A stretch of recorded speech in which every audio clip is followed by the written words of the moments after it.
परवनी में आएगा तो हम आने नहीं देंगे। तुम्हारे अब्बू की है क्या परवनी? ये परवनी हिंदुस्तान का, ये प्रभावती हिंदुस्तान का भाग्य है और यहां आना मेरा अधिकार है। अब आने नहीं दे रहे थे, कहा गए यहां नहीं आए हैं, लेकिन भाषण लाइव में सुन रहे होंगे। तो हिंदी बोलने का कारण यह भी है कि हमारे विरोधियों को मराठी का भाषांतर करने का कष्ट ना पड़े।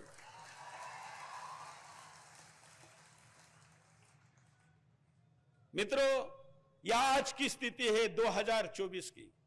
2024 में आपको मोर्चा निकालने के लिए इतनी सारी झंझट करनी पड़ती है। आज रविवार का दिन है, हमारे पुलिस के भाई बहनें यहां पर हैं, इनको वैसे भी छुट्टी नहीं मिलती। कम से कम रविवार के दिन अपने बीवी बच्चों के साथ रहते हैं, लेकिन इनको यहां आना पड़ा। यह आपके कारण नहीं, उनके कारण आना पड़ा।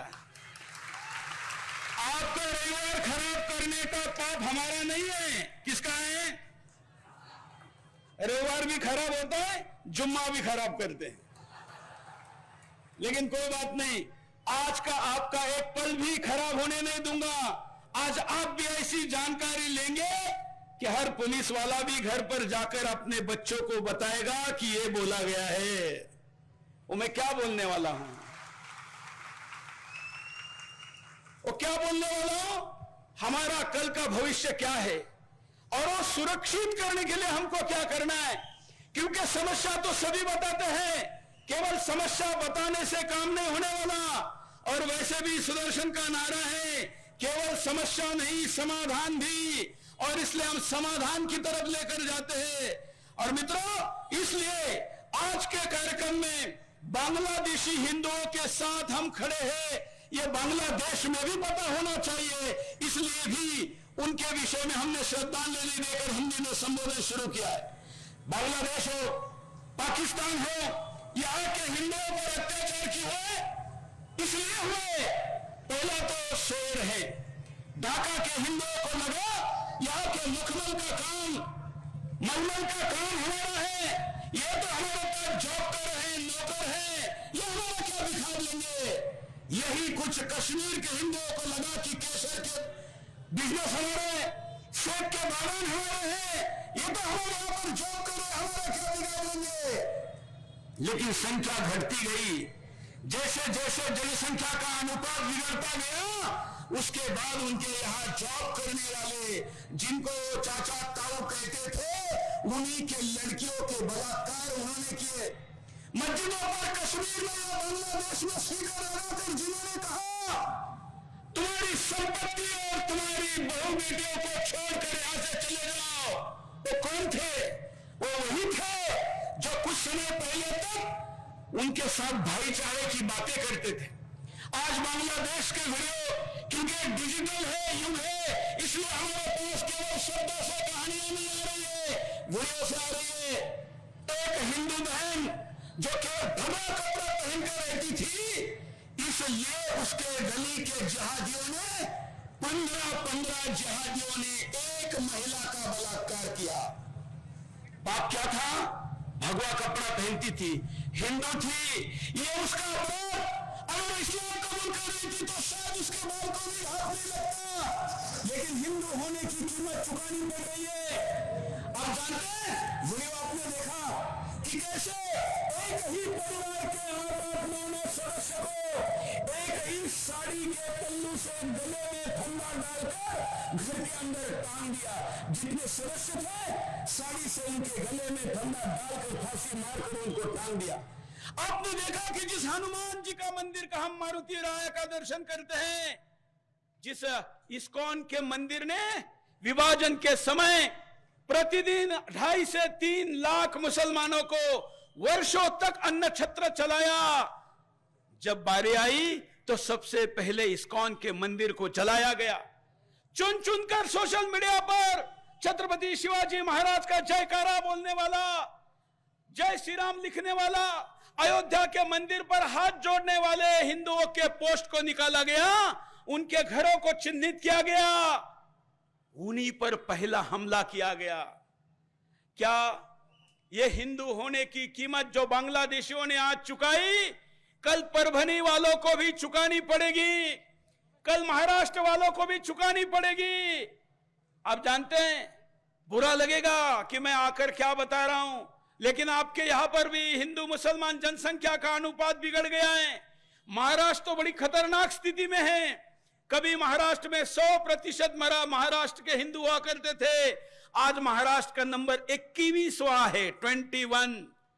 मतलब जनसंख्या के, पॉपुलेशन के हिंदू अनुपात में 20 राज्य ऐसे हैं जो महाराष्ट्र के आगे है। तो 21 के बाद कितने बचे हुए, कितने राज्य और कितने यूटी है हमारे पास? अगर आज हम 21वें नंबर पे है तो हमको समाप्ति की तरफ जाने में कितना टाइम लगेगा? और इसलिए इनके उपाय भी क्या होने चाहिए, इस दिशा में चिंतन करना, मनन करना, उपाय करना जरूरी है। और ये महाराष्ट्र ही कर सकता है। मैं हिंदी में बाकी राज्यों को बुरा नहीं लगेगा, क्योंकि वो जानते हैं हिंदुस्तान में अटक से कटक तब जब हरा झंडा लगाकर इस्लाम के नाम पर इस देश में सभी पर अत्याचार हो रहे थे, तो इन्हीं महाराष्ट्र के मराठों के वीरों ने पूर्वज निकले और अटक से कटक तक भगवा लगाया।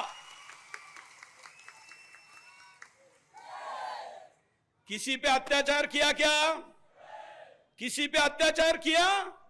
हमारे इतने वर्षों के इतिहास में एक झूठी कहानी भी नहीं बना सकते जो हमने किसी अबला पर कोई अत्याचार किया हो, किसी को केवल मजहब अलग होने के कारण सजा दी हो। लेकिन अगर कोई चलकर आया और पीठ में खंजर खोपने का प्रयास किया तो पेट फाड़ने वाले भी हम ही हैं, यह भी दिखा दिया। आज पेशवा बाजीराव जी की जयंती है, बहुत से लोग जानते भी नहीं होंगे। सेनापति कैसा हो, सेनापति कैसा हो कहने के बाद लोग नेपोलियन बोनापार्ट का नाम लेते हैं। नेपोलियन बोनापार्ट जो विश्व का सबसे बड़ा सेनापति कहा जाता है, वो भी अपने लाइफ में युद्ध हारा था, लेकिन बाजीराव अपने लाइफ में कभी कोई युद्ध नहीं हारे। 40 की आयु में 41 लड़ाइयां जीती, उसमें से 20 लड़ाइयां ऐसी थी जिसमें तलवार के मूठ को हाथ लगाने की जरूरत भी नहीं पड़ी।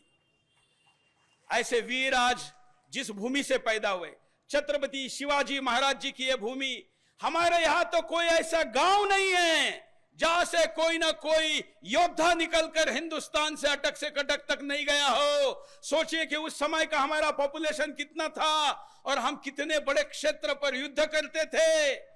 इसलिए यहां बैठा हुआ, पुलिस में हो, मीडिया में हो, दूर वहां से देखने वाला हो या मेरे सामने बैठे हो, हमारा कोई ना कोई पुरखा, कोई ना कोई पूर्वज हिंदू धर्म के लिए कभी ना कभी बलिदान हुआ है और इसका हमें गर्व है। और इसलिए महाराष्ट्र कर सकता है। मैं भी जब पूरे भारत में दहाड़ लगाने जाता हूं तो लोग कहते हैं कि यह शिवाजी का मावड़ा है, शिवाजी महाराज का सैनिक है। और इसलिए आज हिंदुस्तान में जो कोई भी बोलने की हिम्मत नहीं करता, वो सुरेश चौहान के करता है। और इसलिए परभनी आने की बात जब शंकर नाना ने कही तो मेरे लिए इतना लंबा प्रवास अब अभ्यास नहीं रहा। पास में कोई एयरपोर्ट नहीं। सुबह हेलीकॉप्टर से आने का तय किया तो पायलट ने बताया कि सर बारिश की संभावना है, रिस्क नहीं ले सकते, किसी भी कीमत पर परभनी जाना है।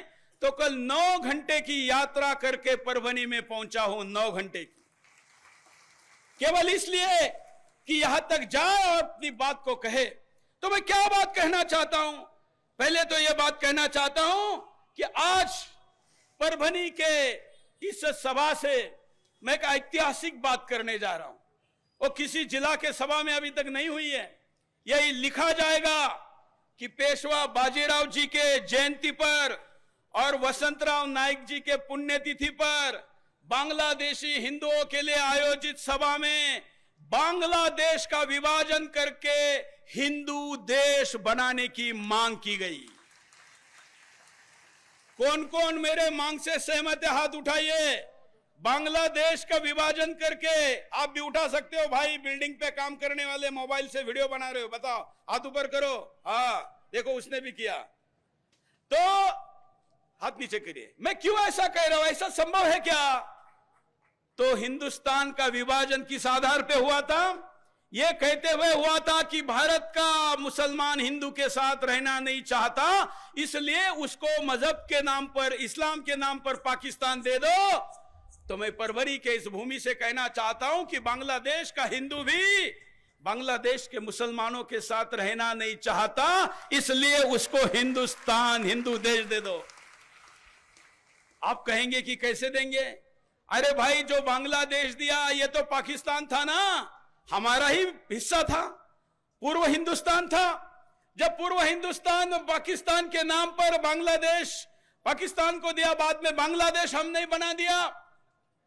तो अगर इस्लाम के नाम पर दिए हुए भूमि में हिंदुओं को लेकर गए, बांग्लादेश भाषा के नाम पर बना आंदोलन था, तो क्या बांग्लादेशियों को, हिंदुओं को यहां लेने की जरूरत, जो यहां पर अभी मांग की गई दोनों महाराज जी द्वारा, वो तो हम लेंगे ही, लेकिन हमारी भूमि बांग्लादेशियों को फ्री में नहीं देंगे।